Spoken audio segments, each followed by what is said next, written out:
খানি মোর দুই নয়নের আলো। বলবে না সুবহানাল্লাহ? জোরে বলো না সুবহানাল্লাহ। কালো মা হলো দুই নয়নের আলো। তাহলে এবার কার মা কালো? হাত তুলে বলো। যাদের মা দুই নয়নের আলো, এবার হাত তোলো। এইবার তুলবে, আমি জানতাম। ভালো করে শুনবে। আমি দেখবো না গোলাপ গাঁদা রজনীগন্ধা, দেখবো যে মায়ের মুখ সকালে সন্ধ্যা।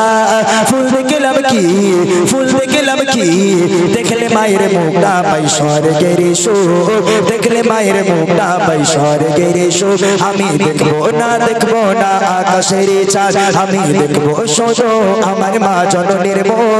চাঁদ দেখলাম কি, চাঁদ দেখলাম কি, দেখলে মায়ের মুখটা পাই স্বর্গের সুখ, দেখলে মায়ের মুখটা পাই স্বর্গের সুখ। আমার মা জননী, মা জননী, মা জননী, মা জননী, তুমি তো আমার নয়ন মনি, তুমি তো আমার নয়ন মনি।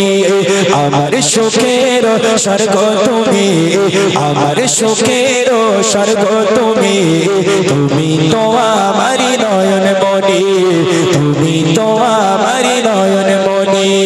মা গো মা, মা গো মা, মা গো মা, মা গো মা।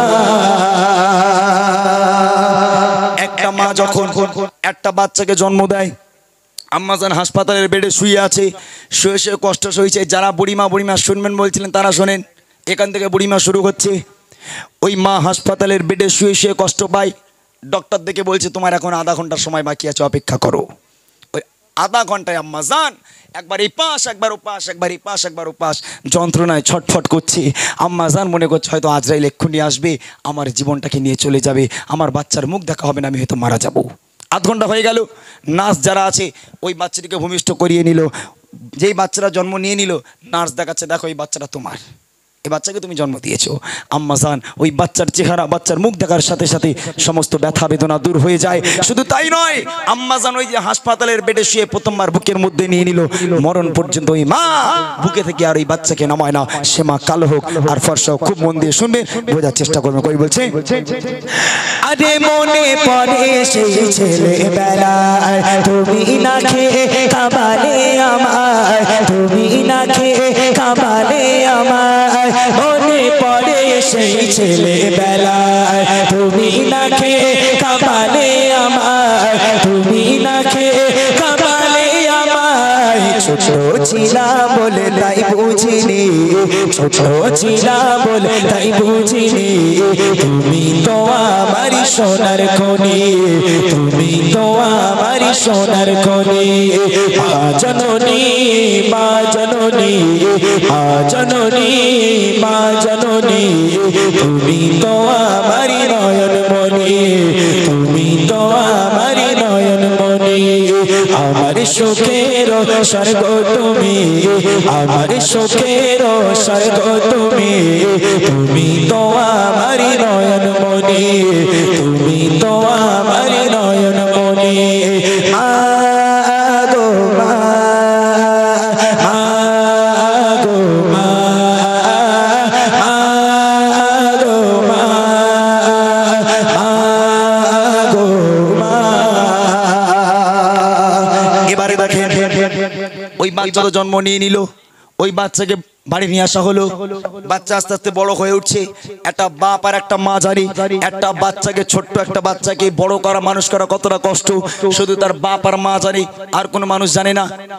তো আম্মা জান কষ্ট করে বাচ্চাটাকে বড় করলো। ওই বাচ্চাটা আমাদের মতো হয়ে গেল, আমাদের মতো হয়ে গেল। আর এদিকে মায়ের বয়স হয়ে যাচ্ছে, মা বুড়ি হতে লাগলো। এখন আম্মা জান একদিন ছেলেকে ডেকে বলছে, বাবা লোকের বাড়ি কাজ করে করে তোমাকে বড় করেছি বাবা, তোমাকে পড়াশোনা করিয়েছি, আমি মা বুড়ি হয়ে গেছি বাবা, আমি আর পারছি না ঘরের কাজ সামলাতে, এবার তোমাকে বিয়ে করতে হবে, তুমি বিয়ে করে বউ নিয়ে এসো, আমি মা একটু সাহায্য পাই তার কাছ থেকে, আমি মা একটু শান্তি পাই। তখন ওই ছেলে বলে, মা ও টেনশন তোর করতে হবে না, কাজ ছেড়ে ফেলেছি। বলে কেন? বলে কলেজে একটা মেয়ে পছন্দ হয়েছে, বিয়ে করে ফেলেছি, কারণ না বলে। আম্মা জান একটু মনে কষ্ট পেল, কষ্ট পাওয়ার পর আম্মাজান বলছে ঠিক আছে বাবা যা করেছো ভালো করেছো, বৌমাকে বাড়ি নিয়ে এসো, আমি মার পারছি না। আপনারা বলেন ওই বউটা যখন বাড়ি আসবে তখন মায়ের বুকের খাঁচায় লাথি মারবে না তো কি করবে? হ্যাঁ, আরে ওই বউ কি স্বামীর কথা শুনবে না স্বামী বউয়ের কথা শুনবে? হ্যাঁ, বউ বলে যাচ্ছে ঈদের সময় খবরদার যদি বাঁচতে চাও তা তোমার মার যেন 400 টাকার বেশি শাড়ি দিও না, আর আমার মার জন্য একটা চকচকে বানা থেকে শাড়ি আনবে। শাশুড়ি বলে কথা, ছেলে চলে গেল বাজারে, নিজের মা অত কষ্ট করে মানুষ করলো, সেই মাকে 400 টাকার একটা শাড়ি দিল, আর শাশুড়ির জন্য 3,500 টাকার একটা চকচকে শাড়ি এনেছে। এখন মাকে 400 টাকার শাড়ি দেওয়ার পর মা দোয়া করছে আল্লাহ তোমার ব্যবসা বাণিজ্যে বরকত দিক, আল্লাহ তোমায় বড় করুক, আরো ভালো করুক। মায়ের চোখ পড়ে গেল শাশুড়ির শাড়ির দিকে, জিজ্ঞেস করছে বাবা ওই শাড়িটা কার? বলে শাশুড়ির। বলে অত সুন্দর? বলে আমার শাশুড়ি চকচকে বানা তাই দিয়েছি। বলে কত দাম লেছে? বলে 3,500। বলে বাহ খুব ভালো, আর আমারটা? বলে 400 টাকা। তখন মার মনটা একটু খারাপ, বাবা 400? 1000 টাকা দিতে পারতিস কমসে কম, তাও মনটা খুশি হতো। শাশুড়ি 350 দিয়েছো ঠিক আছে, আমাকে 1000 টাকা দিতে পারতে। তখন ছেলে বলতে মা চেপে যাও, মান সম্মানের ব্যাপার আছে। হ্যাঁ, শাশুড়ি বলে কথা, তোমার তো কোনো ব্যাপার নেই, শাশুড়ি একটু দামি দিতে হয়, আবার গেলি 2 করে ডিম দেয়। হ্যাঁ 2 করে ডিম দেয়, হ্যাঁ সকাল বিকাল রাত্রিবেলা করে নাস্তা দেয়, বুঝলেন না? এই শাশুড়ি বলে কথা। মনে রাখি আজকে যে সমস্ত ছেলেগুলো এরকম শাশুড়ির আজকের তারা প্রশংসা করি, মনে রেখে দেবেন আল্লাহ পাক আল্লাহ তাআলা আম্মাজানকে এমন একটা নিয়ামত দিয়েছে, আম্মাজান যেখানে বসে দোয়া করবে বিদ্যুতের গতিতে কবুল হয়ে যাবে।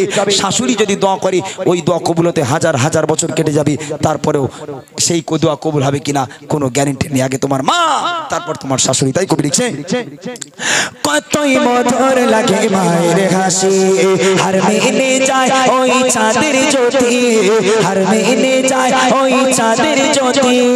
কতই মধুর লাগে মায়ের হাসি, হার মেনে যায় ওই চাঁদের জ্যোতি, হার মেনে যায় ওই চাঁদের জ্যোতি।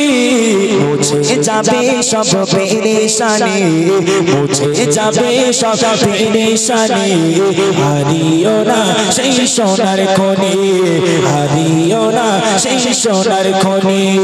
মা জননী, মা জননী, মা জননী, মা জননী, তুমি তো আমার নয়ন মনি, তুমি তো আমার নয়ন মনি।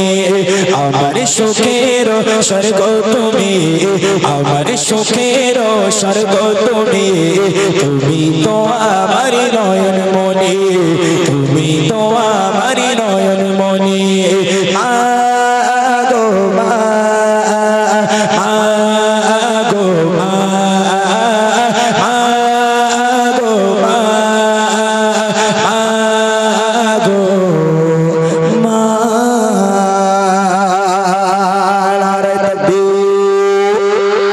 মাশাআল্লাহ। এবার আমি বড়দের গজলে যাব, একটু শুনতে হবে মন দিয়ে। আমি যে গজলগুলো বলবো এই গজলটা একদম হাদিস থেকে লেখা, ওয়াজের মাধ্যমে আপনারা শুনেছেন। আর আমার ছোট ছোট ভাইরা ঘুম টুম পায় না তো বাবা? একটু আওয়াজ দিও, ঘুম পায় না তো?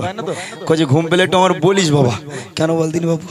এই গজল কষ্ট করে বলে যদি বাচ্চা কাচ্চা ঘুমোয়, এখানে জলসা হবে কালকে। হ্যাঁ, তাহলে আজ আমি একটা কাজ করবো, 1 ঘন্টা বানা জলসা করে বাড়ি যাবো। কি বলো? এমনি সবাই জানি আমি একটা বক্তার ভালো ফ্যান, মানে পৃথিবীর অনেক বক্তা আছে, তবে আমি ছোটবেলা থেকে একটা বক্তার খুব ভক্ত, সে হলো খোকা মাওলানা। অন্য কোনো বক্তা না, আমার খোকা মাওলানার খুব ভালো লাগে। ছোটবেলা থেকে শুনেছিলাম, যখন আমি স্কুলে পড়তাম একটা ক্যাসেট খুব চলতো বাদামের খোলা, তো এত শোনা শুনেছি, সে মানে একদম খোকা মাওলানার নাম